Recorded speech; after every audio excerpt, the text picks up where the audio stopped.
Movimentos que lutam por moradia preparam uma manifestação em todo o Brasil para o dia 2 de outubro.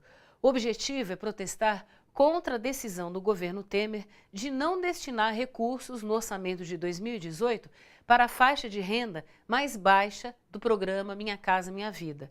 Essa faixa inclui famílias com renda mensal de, no máximo, R$ 1.800. Veja na reportagem de Ana Flávia Quitério.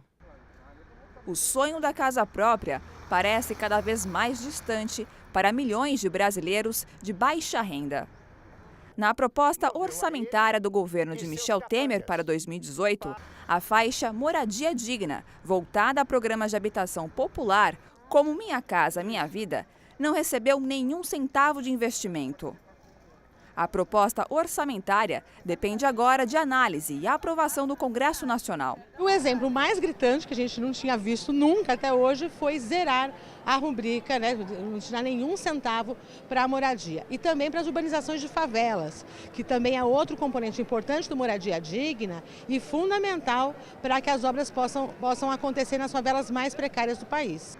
Evaniza adverte que, caso a proposta seja aprovada sem alterações, nem as obras selecionadas neste ano, nem as já contratadas até 31 de dezembro de 2017 e ainda em execução, terão seus recursos assegurados. Isso não quer dizer só que não vai ter novos contratos de moradia. Inclusive o que hoje está contratado, está em obra, ou que irá ser contratado até o final do ano, não tem os seus recursos garantidos. Antes de cortar os recursos de programas habitacionais, o governo Temer já vinha adotando restrições. Em 2016, o valor aprovado foi em torno de 7 bilhões e 300 milhões de reais. Neste ano, não chegou aos 7 bilhões de reais e ficou em zero na projeção para o ano que vem. Desde maio de ano passado, nenhuma moradia para a população de habitação rural ou urbana com os movimentos sociais e também com as prefeituras de população de mais baixa renda foi contratada. Então a gente já vem sofrendo essas consequências e tem um futuro bastante incerto sobre o que vai acontecer depois. Um dos projetos prejudicados com a falta de recursos será o Maria Domitília. Sidney Pita, da coordenação do projeto, alerta que uma eventual paralisação prejudicará de imediato pelo menos 250 famílias. Com esse corte, o risco é muito grande da paralisação da obra e a família ter que ficar ainda retardando um período de pagamento de aluguel ou ir morar na casa de parente ou ir para a rua. Enquanto o governo corta programas habitacionais, aumenta os despejos e a precariedade da habitação e, em consequência, cresce a luta por moradia digna. Nós estamos preparando uma jornada de luta nacional com mobilização no dia 2, que é o Dia Mundial do Sem Teto, dando esse grito de para, não dá mais para sangrar as famílias de baixa renda e trabalhadores do jeito que estão sendo sangrados. Os indígenas guaranis em São Paulo conquistaram uma vitória importante. Após muita pressão, eles conseguiram a garantia do governo Geraldo Alckmin de que o Parque Estadual do Jaraguá não será privatizado. A negociação só foi possível após os guaranis ocuparem o Pico do Jaraguá. O Parque do Jaraguá foi fechado e ocupado por mais de 700 índios guaranis que moram aqui na região e também em outras partes do estado. Além de faixas com palavras de ordem, os indígenas colocaram pedras, madeiras e tijolos para evitar a entrada de carros e pedestres. Dentro do parque, no Pico do Jaraguá, eles cantaram e dançaram como forma de protesto.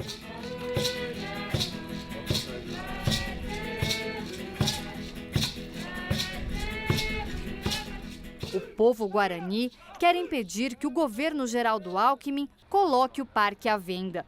Segundo os índios, foi a pedido do governador de São Paulo que o governo Temer cancelou a demarcação do território guarani no Jaraguá. Nós estamos fazendo uma ocupação simbólica no Pico do Jaraguá, referente à portaria que revoga a nossa demarcação, que a gente conquistamos em 2015, a atualização de limite da terra indígena Jaraguá, que antes era 1,7 hectares, a gente lutamos muito para que a Constituição Federal fosse respeitada e que a área tradicionalmente ocupada também fosse protegida e demarcada.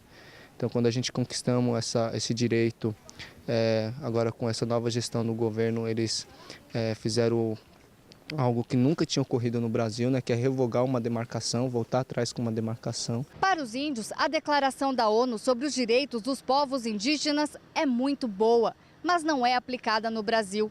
Eles afirmam que, se fosse, os índios teriam pelo menos parte de suas terras reconhecidas, acesso a direitos básicos como saúde e educação e não estariam aqui lutando pelo território que sempre foi deles. A ocupação acontece no dia em que se completam os 10 anos da Declaração da ONU sobre os Direitos dos Povos Indígenas, de que o Brasil é signatário.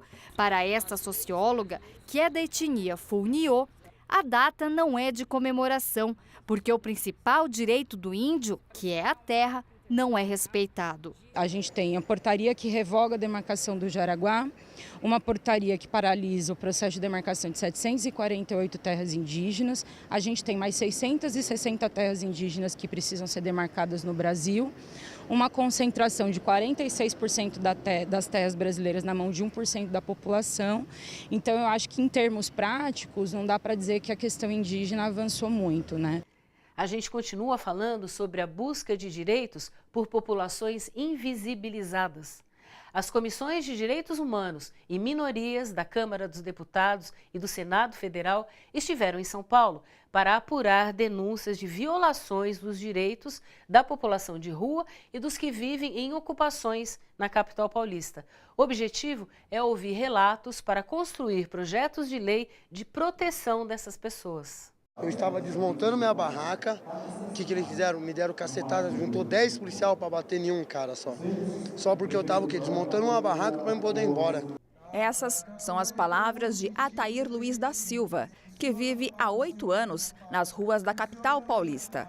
Assim como o dele, não faltaram relatos de moradores em situação de rua que sofreram algum tipo de violação de seus direitos. Eu já estou na rua, já tenho uma faixa de uns 6 anos, 2 anos eu fiquei em Ubatuba, trabalhei, fui garçom, bartender, atendente, vendedor. E aí eu vim aqui para São Paulo fora da temporada, né, para trabalhar, vender uma água, vender... E aí a gente fica na rua, a gente acampa. Na verdade, a grande maioria da população que está na rua não está ali porque quer. Todos têm uma história, uma vivência, às vezes por óbito de parentes, pessoas que já vieram de orfanatos, já, né, descendentes dessas casas, desses centros de acolhida. E nós somos oprimidos todos os dias, entendeu?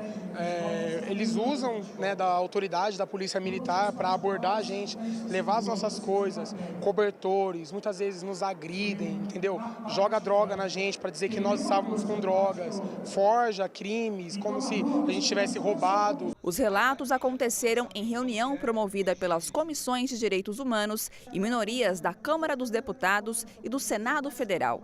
O objetivo deste encontro é debater problemas enfrentados pelas pessoas em situação de rua ou que vivem em ocupações na capital paulista. É por conta da higienização que está acontecendo na cidade, né? E uma grande violência da parte da GCM com a população em situação de rua devido às operações de limpeza urbana.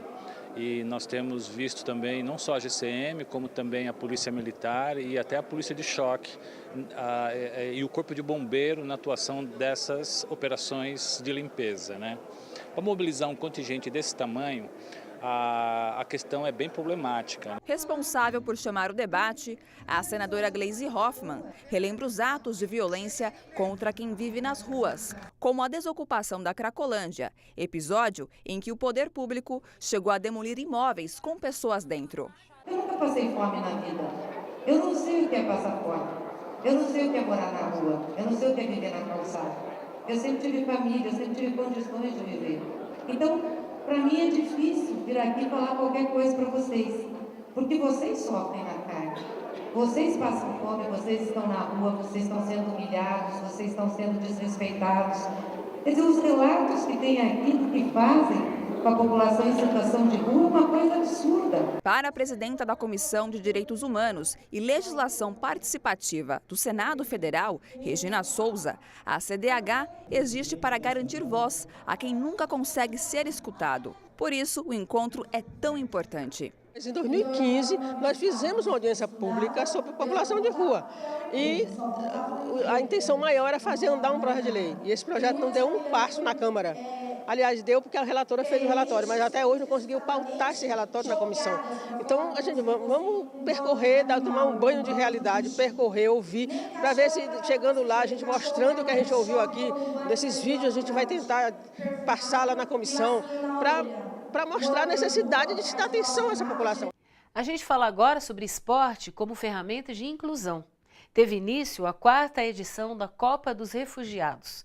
Esse ano, a final do campeonato vai acontecer no estádio do Pacaembu, no próximo dia 24. O objetivo do torneio é usar o futebol para ajudar os refugiados a se integrar no Brasil. A reportagem é de Vanessa Nakazato. É a 4ª edição da Copa dos Refugiados e o lançamento dessa vez foi em grande estilo, no auditório do Museu do Futebol, com autoridades, imprensa e apresentação dos uniformes e da taça. Esse ano 2017 cresceu muito a Copa. A primeira coisa é que a Copa é a primeira vez no São Paulo, na 4ª edição, que vai entrar na arena como a arena histórica do São Paulo, como Pacaembu. O torneio foi criado pelos próprios refugiados em 2014, durante a Copa do Mundo do Brasil, para integrar os refugiados e, por meio do futebol, combater a xenofobia, a rejeição aos estrangeiros. A gente reunia numa sala que nem tinha nenhuma câmera, nenhum fotógrafo, a gente reunia que não, amanhã a gente vai jogar. Desde o início, o campeonato foi apoiado pela Acnur, o Alto Comissariado da ONU para os Refugiados. E este ano está sendo organizado pela ONG África do Coração, formada por refugiados de 27 países. Eu acho que o futebol tem essa questão da integração também. E o futebol também já traz essa questão dos desafios. Porque não é só de futebol para futebol. Eu acho que para você marcar um golo, você tem que passar por várias etapas. A etapa de pegares a bola, a etapa de passares todos os adversários e a etapa propriamente de encontrar o último adversário, que é o goleiro. As diferentes equipes juntas na competição se reconhecem como iguais, como semelhantes, falando toda a mesma língua, né, que é a língua da bola. Equipes de refugiados de 80 países se inscreveram para participar da Copa, mas por ter limite de participantes, os organizadores sortearam 16 times, que hoje receberam orgulhosos suas camisetas. Zaid é o capitão do time de Gana. Em seu país, era jogador de futebol profissional. Ele espera ir para a final para poder jogar no Pacaembu e, quem sabe, um dia, no seu time do coração. O meu time que eu quero jogar no Brasil é o Corinthians. Sim, é o Corinthians que eu quero jogar. Este foi o Panorama de hoje.